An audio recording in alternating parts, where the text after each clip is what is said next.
Hello everyone, जय हिंद, वंदे मातरम।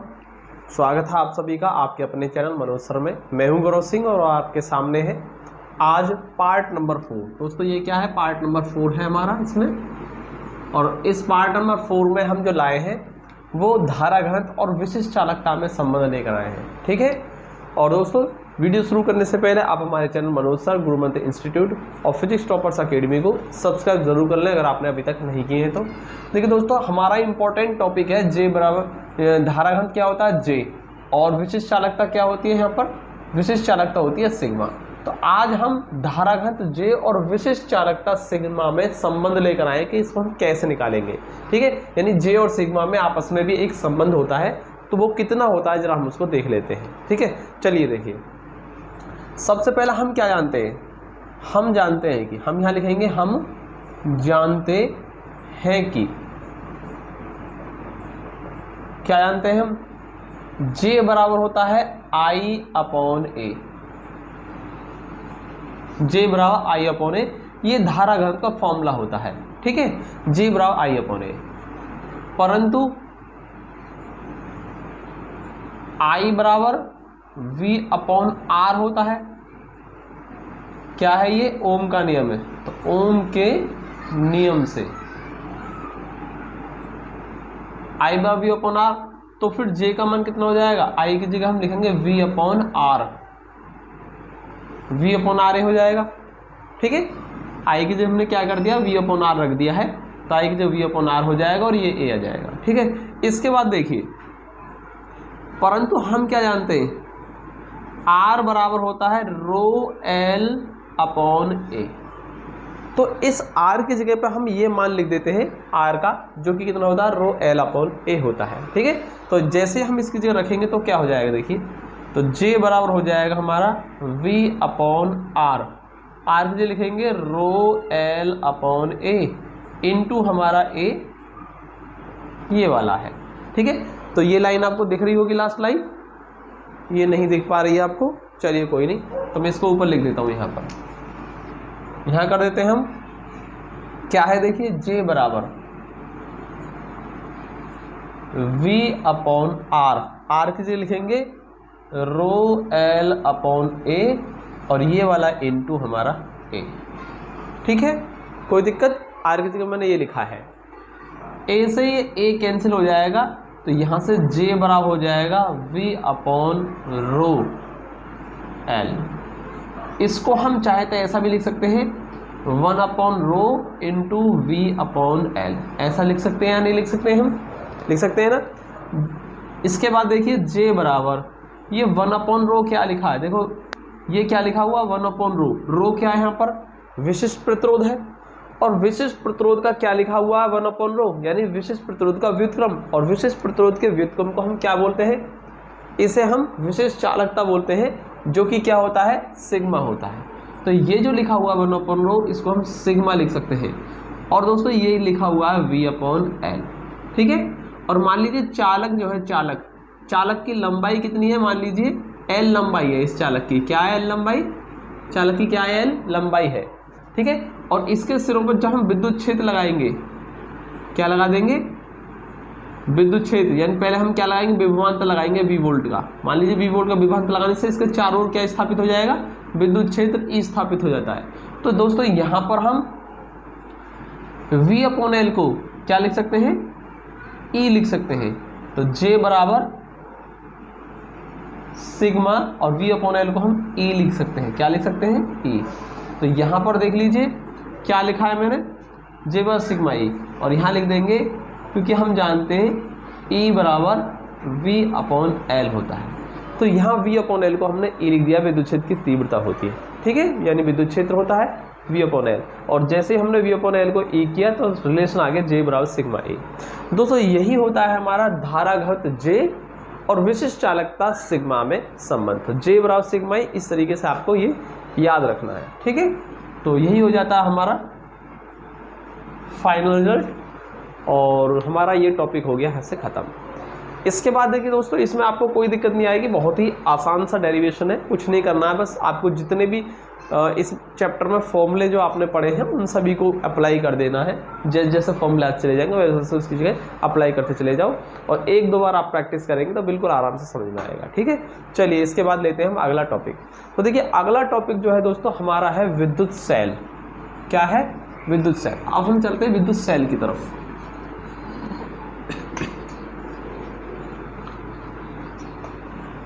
देखें विद्युत सेल, इलेक्ट्रिक सेल। ठीक है, देखिए सेल क्या है, सबसे पहले समझते हैं सेल क्या है। दोस्तों आपने देखा होगा काफ़ी सारे सेल होते हैं हमारे पास, और जैसे कि घड़ी में आप डालते हैं सेल होता है। ठीक है, घड़ी में सेल डालते हैं आप, और भी काफ़ी सारे आपने सेल देखे होंगे, काफ़ी सारे टाइप के सेल होते हैं। ठीक है, तो सेल क्या है पहला हम समझते हैं कि सेल होते क्या है। देखिए आपने देखा होगा आकृति में कुछ इस तरीके से होते हैं, जनरली आपने देखे होंगे जो घड़ियों में डलते हैं, टॉर्च जो होती हैं उनमें आपने देखा होगा कुछ इस टाइप का सेल होता है, और यहाँ पर इसको हम पॉजिटिव बोलते हैं और इसको बोलते हैं, इस वाले को हम नेगेटिव बोलते हैं। ये हमारा टर्मिनल नेगेटिव होता है, और इसके अंदर जो होती है एक ग्रेफाइट की क्या होती है, एक रॉड होती है, इस तरीके से कुछ ऐसी शेप होती है सेल की। ठीक है, चलिए देखिए सेल क्या है। सेल एक ऐसी युक्ति है, एक ऐसी डिवाइस है जो रासायनिक ऊर्जा को विद्युत ऊर्जा में परिवर्तित करता है, तो ये सेल है। ठीक है, तो सेल क्या है, ये रासायनिक ऊर्जा को विद्युत ऊर्जा में बदलता है। अभी देखिए इसके अंदर क्या होता है, केमिकल भरे होते हैं। क्या भरे होते हैं? विद्युत अपघटय भरा होता है। वैसे इसको क्या बोलते हैं? विद्युत अपघटय, है ना। और ये क्या होता है, केमिकल से मिलकर बनता है, यानी काफ़ी सारे केमिकल्स मिलाए जाते हैं इसके अंदर। ठीक है, और उन केमिकल्स को मिला करके इसके अंदर विद्युत अपघटय नाम का पदार्थ तैयार किया जाता है। ठीक है, तो क्या है भाई, यहाँ से रासायनिक ऊर्जा ही तो इसके अंदर, रासायनिक ऊर्जा को ये क्या कर देता है, विद्युत ऊर्जा में बदल देता है। तो इसके आधार पर ही इसकी परिभाषा बोली गई है कि विद्युत सेल क्या है। विद्युत सेल एक ऐसी युक्ति है, एक ऐसी डिवाइस है जिसके द्वारा रासायनिक ऊर्जा को विद्युत ऊर्जा में परिवर्तित किया जाता है। और दोस्तों इसको हम कुछ इस तरीके से और डिफाइन करते हैं, क्या है विद्युत सेल। विद्युत सेल एक ऐसी युक्ति है जो किसी परिपथ में लगातार ऊर्जा के प्रवाह को बनाए रखता है। कौन सी ऊर्जा? विद्युत ऊर्जा। ठीक है, तो विद्युत सेल क्या है? विद्युत सेल एक ऐसी युक्ति है जो किसी परिपथ के अंदर लगातार विद्युत ऊर्जा को बनाए रखता है। ठीक है, चलिए तो आपने समझा होगा विद्युत सेल। अब देखिए विद्युत सेल जो होते हैं कई प्रकार के होते हैं, जैसे कि हम इनको दो तरीके से डिवाइड करते हैं, प्राथमिक सेल और द्वितीयक सेल। ठीक है, प्राथमिक सेल कौन से होते हैं और द्वितीयक सेल कौन से होते हैं। देखिए प्राथमिक सेल वो सेल होते हैं जिनको हम एक बार यूज़ करने के बाद जब वो डिस्चार्ज हो जाते हैं तो उनको दोबारा चार्ज नहीं कर सकते हम, तो वो होते हैं हमारा प्राथमिक सेल यानी प्राइमरी सेल। और द्वितीयक सेल यानी सेकेंडरी सेल हमारे कौन से होते हैं, जब ये एक बार डिस्चार्ज हो जाते हैं ना तो उसके बाद हम इनको दोबारा से चार्ज कर सकते हैं और उनको फिर से यूज़ कर सकते हैं। तो ऐसे जो सेल होते हैं वो हमारे होते हैं सेकेंडरी सेल। तो आई थिंक आपको समझ में आया होगा प्राइमरी और द्वितीयक सेल कौन से होते हैं। इससे अगला टॉपिक आपके स्क्रीन पर मैंने लिखा है, देखिए क्या है, विद्युत वाहक बल। तो पहले समझेंगे सेल। अगर आपने समझ लिया है विद्युत सेल तो इससे रिलेटेड तीन टर्म आते हैं, जैसे कि विद्युत वाहक बल, एक आता है टर्मिनल विभवांतर और तीसरा आता है इसमें आंतरिक प्रतिरोध। तो ये विद्युत सेल के ही तीन टर्म है, इन तीनों टर्मों को आपको समझना होगा क्या है। ठीक है, तो तीनों चीज़ों को समझिए। देखिए सबसे पहले मैं बात करूँगा विद्युत वाहक बल क्या है। देखिए विद्युत वाहक बल क्या है इसको समझते हैं। देखो इसको हम इलेक्ट्रोमोटिव फोर्स यानी कि शॉर्ट में इसको ईएमएफ इलेक्ट्रोमोटिव फोर्स ऐसे भी बोल सकते हैं हम। इसको शॉर्ट में क्या बोलते हैं, ईएमएफ बोल देते हैं। तो विद्युत वाहक बल को शॉर्ट में ईएमएफ बोला जाता है। ठीक है, चलिए देखिए विद्युत वाहक बल क्या है। देखिए विद्युत वाहक बल जो होता है इसको फॉर्मूला E = W/Q0। दोस्तों जैसे हमने इस सेल, मान लीजिए सेल है, इसके साथ हमने क्या लगा दिया, एक बल्ब लगा दिया। यहाँ पर ये बल्ब लगा दिया, इस तरीके से क्या लगा दिया, बल्ब लगा दिया सेल में। ठीक है, और परिपथ को कंप्लीट किया तो ये बल्ब क्या हो जाएगा, बल्ब जलने लग जाएगा ये। ठीक है, तो यहाँ पर क्या है, आवेश प्रवाहित हो रहे होंगे, लेकिन ये जो आवेश है ये सेल के अंदर भी प्रवाहित करेगा। ठीक है, यानी कह सकते हैं सेल सहित इस, पहले मैं क्या कर लेता हूँ Q0 को, यदि Q0 को हमने कर लिया 1 कूलाम तो E बराबर कितना हो जाएगा W। तो इसका मतलब क्या है, एक कूलाम आवेश को सेल सहित पूरे परिपथ में प्रवाहित करने में जितनी ऊर्जा खर्च की जाती है उसी को सेल का विद्युत वाहक बल कहते हैं और इसको ई से प्रदर्शित करते हैं। ठीक है, इस तरीके से आप विद्युत वाहक बल की परिभाषा बना सकते हैं। ठीक है, एक बार दोबारा सुन लीजिए। सेल सहित पूरे परिपथ में एक कूलाम आवेश को प्रवाहित करने में सेल द्वारा व्यय ऊर्जा को ही सेल का विद्युत वाहक बल कहते हैं और इसको ई से प्रदर्शित करते हैं। तो आप इस परिभाषा को इस तरह भी बोल सकते हैं। तो दो तरीके से मैंने परिभाषा को बोला है, आप जो चाहें उस तरीके से आप परिभाषा को बोल सकते हैं। ठीक है, तो इस तरीके से हमने सेल का विद्युत वाहक बल पढ़ लिया है क्या है। ठीक है, आई थिंक आपको समझ में आया होगा। चलिए इसके बाद हम चलते हैं टर्मिनल विभवांतर की तरफ। टर्मिनल विभवांतर क्या है दोस्तों? यदि मान के चलिए सेल कैसा है, खुले परिपथ में है। सेल कैसा रखा है? खुले परिपथ में रखा है, इस तरीके से रखा हुआ है। सेल यदि मान लीजिए खुले परिपथ में है तो सेल के दोनों टर्मिनल के बीच विभवांतर को ही कहते हैं सेल का टर्मिनल विभवांतर। ठीक है, तो कोई ज़्यादा प्रॉब्लम वाली कोई बात नहीं है, ना ही इसमें ऐसा कुछ ज़्यादा समझने वाली बात है। बहुत ही सिंपल सी चीज़ है। टर्मिनल विभवांतर क्या है? सेल खुले परिपथ में सेल के दोनों टर्मिनलों के बीच विभवांतर को ही सेल का टर्मिनल विभवांतर कहते हैं और इसको V से प्रदर्शित करते हैं। किससे करते हैं? V से करते हैं। बात कर लेते हैं आंतरिक प्रतिरोध की। दोस्तों प्रतिरोध तो आपको समझ में आ रहा होगा। प्रतिरोध क्या है? जो विद्युत धारा के मार्ग में जो रुकावट आती है ना, एक ऐसी चीज जो विद्युत धारा को प्रवाहित होने से रोकती है, अवरोध पैदा करती है, उसी चीज को बोलते हैं प्रतिरोध। ठीक है, लेकिन यहाँ क्या है? आंतरिक। आंतरिक मतलब अंदर वाला। क्या है? अंदर वाला, सेल के अंदर वाला प्रतिरोध। यानी कह सकते हैं सेल के अंदर क्या होता है? विद्युत अपघटय होता है। तो विद्युत अपघटय भी विद्युत धारा को प्रवाहित होने से रोकता है, मतलब विद्युत धारा के मार्ग में अवरोध पैदा करता है। ठीक है, अवरोध उत्पन्न करता है सेल का विद्युत अपघटय भी।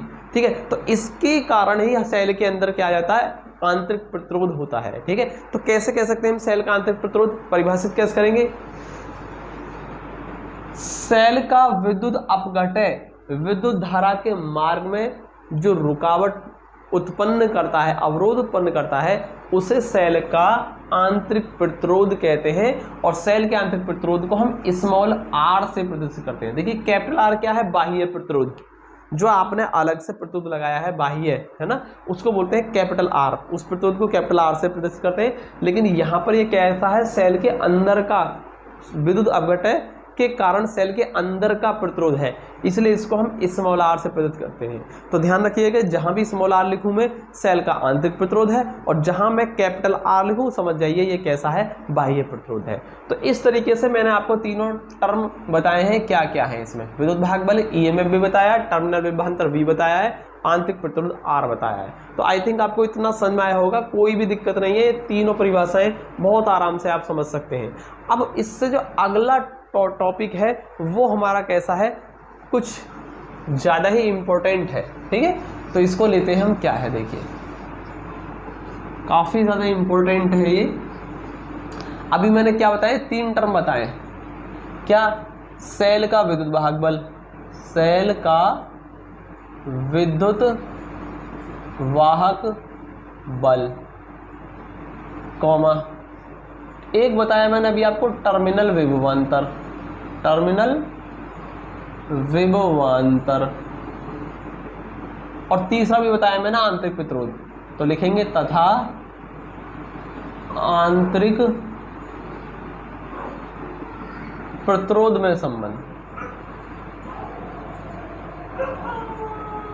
आंतरिक प्रतिरोध में संबंध। तो ये तीनों जो भी टर्म मैंने आपको क्लियर किए थे, इन तीनों में संबंध जो होता है काफ़ी ज़्यादा इम्पोर्टेंट टॉपिक होता है। ठीक है, तो आइए समझते हैं हम इन तीनों में क्या रिलेशन होता है।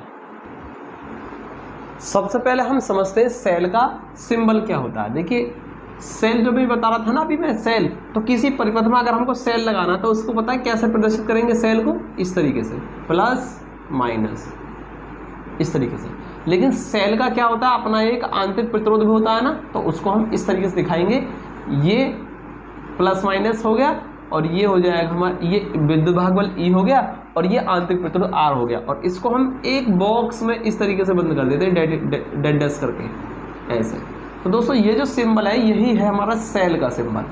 तो अगर किसी परिपथ में आपको सेल को लगाना है ना तो आप इस सिंबल को बना दीजिए सिंपली, और कुछ नहीं, ठीक है। तो बार बार वो बड़ा सा सेल बनाने की जरूरत नहीं है, आप इतना भी कर देंगे तो इसी से समझ जाएंगे कि क्या लगा हुआ है, सेल लगा हुआ परिपथ के अंदर, ठीक है।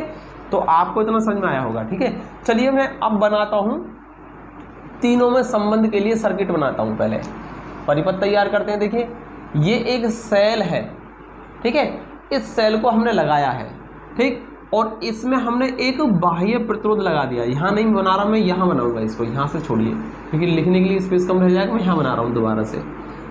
ये एक सेल है, सबसे पहले प्लस माइनस इसका विद्युत भागबल ई है और आंतरिक प्रतिरोध है इसका स्मॉल आर, ठीक है, और हमने इसको लगाया है और एक बाह्य प्रतिरोध आर, ये एक बाह्य प्रतिरोध आर है, इसके साथ हमने इसको कनेक्ट कर दिया है।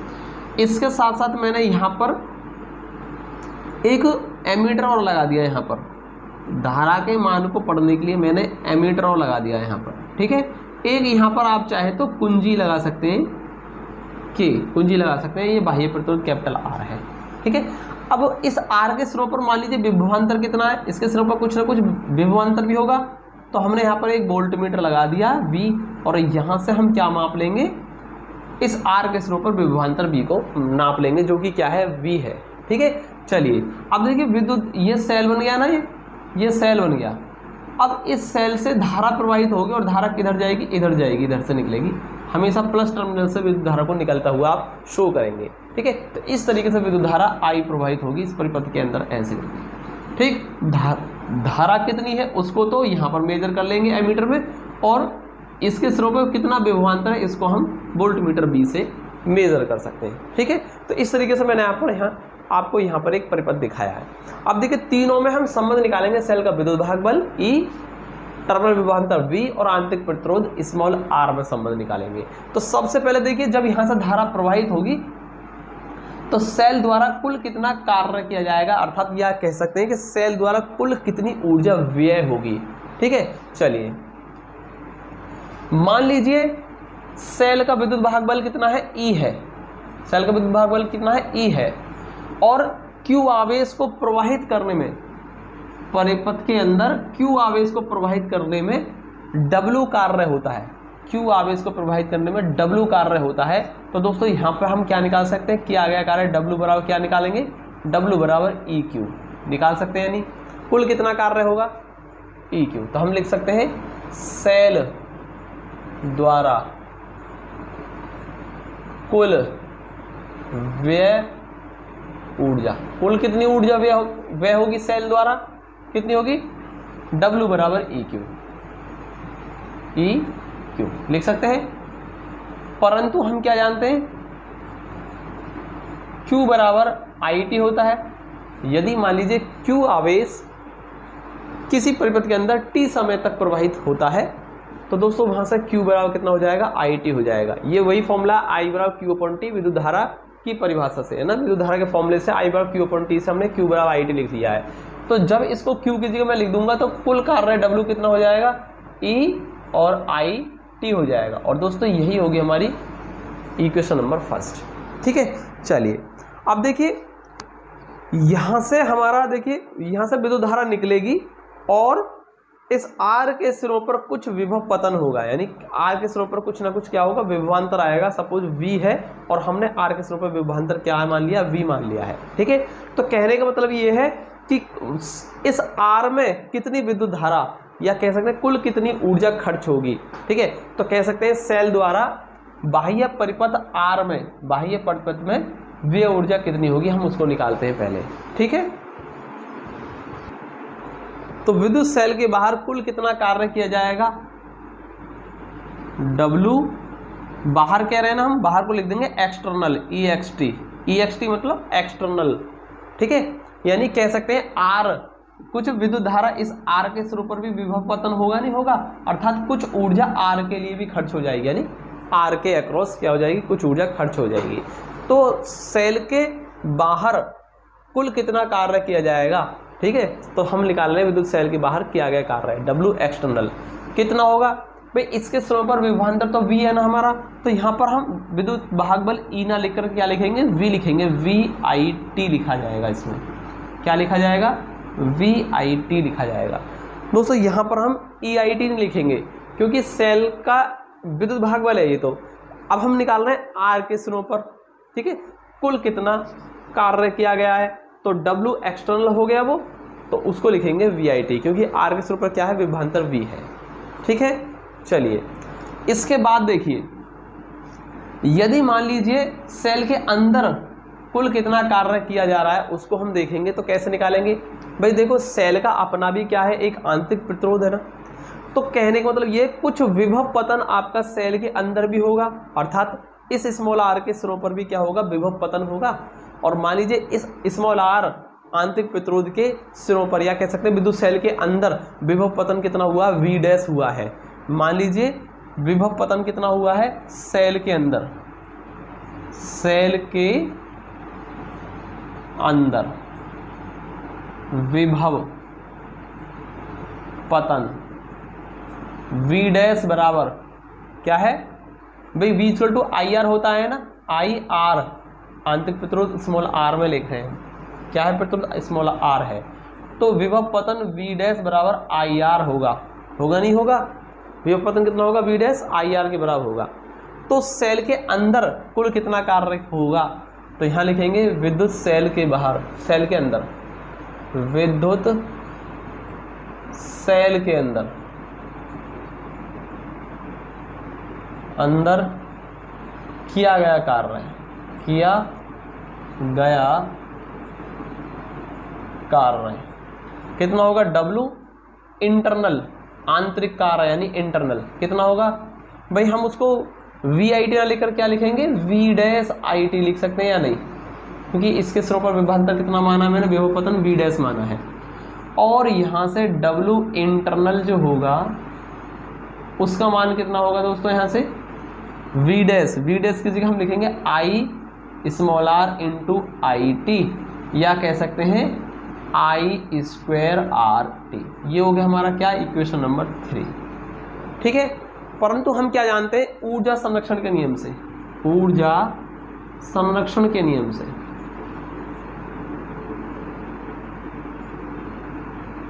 ऊर्जा संरक्षण के नियम से क्या होगा, ये जो कुल कार्य है W किसके बराबर होगा, सेल के बाहर कुल कार्य कितना हुआ है प्लस सेल के अंदर कितना कार्य हुआ है, इन दोनों के योग के बराबर ही हमारा कुल कार्य होगा। ठीक है, और W कुल कार्य कितना है, EIT है, क्या है, EIT बराबर बाहर कितना काम हो रहा है, W एक्सटर्नल VIT के बराबर, VIT, और W इंटरनल यानी कि सेल के अंदर कितना कार्य हो रहा है, कितना है, I स्क्वायर RT है। इस तरीके से हमने दोनों को लिख दिया है, और यहाँ से IT और IT दोनों में कॉमन आ रहा है, तो यहाँ से मैं क्या कर देता हूँ, IT को कॉमन कर लेता हूँ, इसको मैं यहाँ से रफ कर दूँ। ठीक है, चलिए आपने नोट तो कर ही लिया होगा इतना। देखिए यहाँ से EIT को हम IT को कॉमन कर लेंगे, यहाँ से IT, यहाँ से IT को कॉमन करेंगे तो यहाँ से बचेगा V प्लस, यहाँ से I और T का दिया था, एक R, एक स्मॉल I और एक स्मॉल R बचेगा बस। IT से IT खत्म हो जाएगा तो E बराबर V प्लस IR हो जाएगा। ठीक, या इसको हम ऐसे भी लिख सकते हैं, V equal to E minus IR, V equal to E minus IR।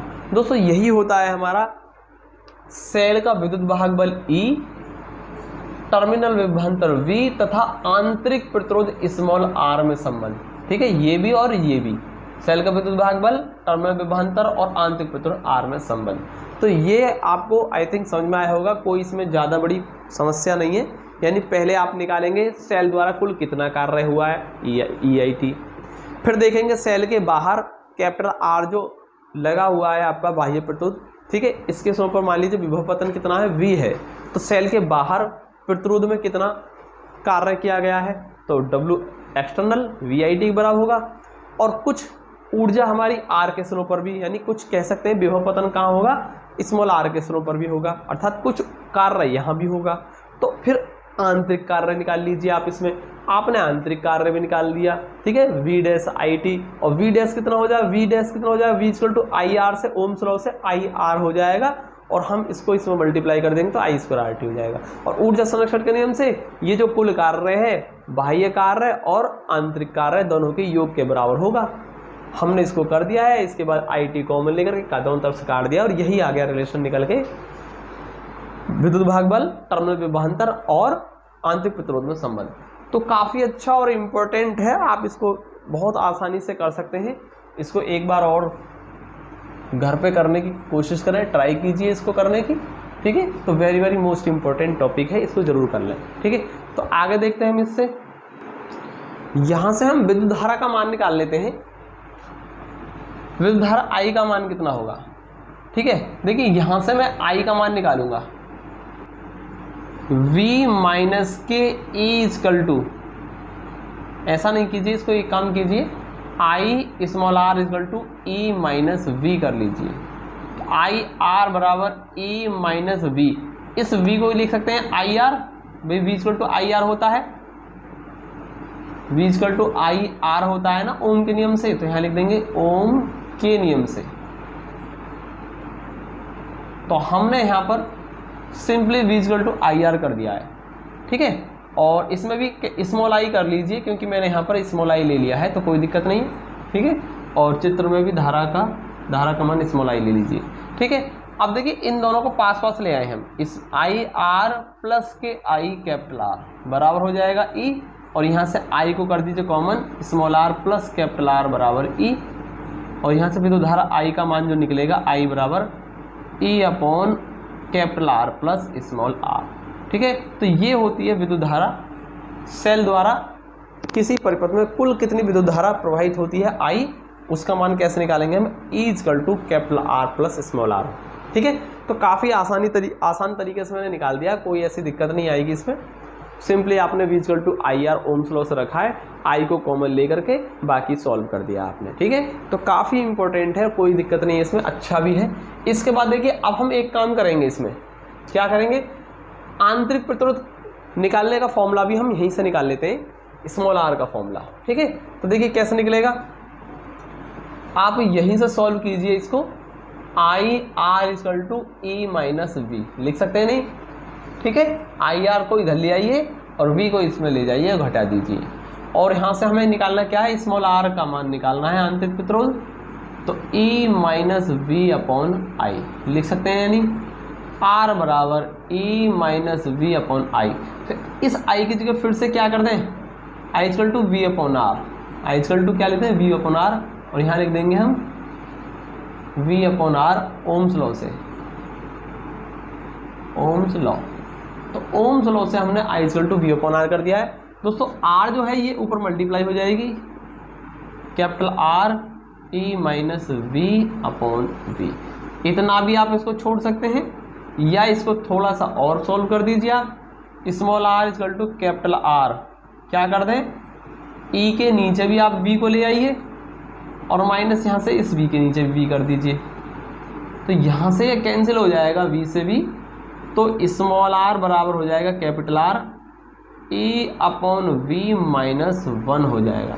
तो आप इसको यहाँ भी छोड़ सकते हैं, यहाँ भी छोड़ सकते हैं तो भी कोई दिक्कत नहीं है, यहाँ भी छोड़ सकते हो तो भी आपको कोई दिक्कत नहीं है, ठीक है। तो आंतरिक प्रतिरोध के मैंने यहाँ पर फॉर्मूला निकाल दिया है, आप इसको R E minus V upon V लिख सकते हैं, या फिर R equal to capital R E upon V minus 1 से भी इसको शो कर सकते हैं, ठीक है। तो दोनों में से किसी भी तरीके से आप एक तरीके से याद कर लीजिए, कोई दिक्कत नहीं आएगी। तो यहाँ तक देखिए बहुत ही आसान तरीके से मैंने सब कुछ कर दिया है, और बड़ा ही सिंपल सा डेरिवेशन, कोई ज़्यादा बड़ी बात नहीं है इसमें, सिर्फ छोटी मोटी चीज़ें, ओम्स लॉ वगैरह, ये छोटे छोटे फॉर्मूले जो आपने अब तक पढ़ रखे थे, उन्हीं से ही मैंने घुमा फिरा करके ये सारी चीज़ें निकाल दी हैं, ठीक है। तो कोई दिक्कत नहीं होगी इसमें। आज की वीडियो में हम सिर्फ इतना ही रहने देते हैं।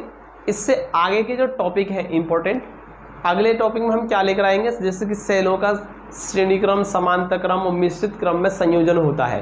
यानी जैसे आपने प्रतिरोधों को जोड़ा, जैसे आपने संधारित्रों को जोड़ रखा था श्रेणी क्रम समांतर क्रम, ऐसे हम यहाँ पर सेलों का श्रेणी क्रम और समांतर क्रम करेंगे, और वो लेकर आएंगे हम अगली वीडियो में, ठीक है। श्रेणी क्रम, संयोजन और समांतर क्रम, और तीसरा होता है मिश्रित क्रम। तो तीनों ही क्रम के ठीक है, तीनों ही क्रम के संयोजन हम अगले वीडियो में कराएंगे, तो जो कि काफ़ी ज़्यादा इंपॉर्टेंट होते हैं, कोई ऐसी दिक्कत नहीं, बहुत ही इंटरेस्टिंग टॉपिक है आगे के।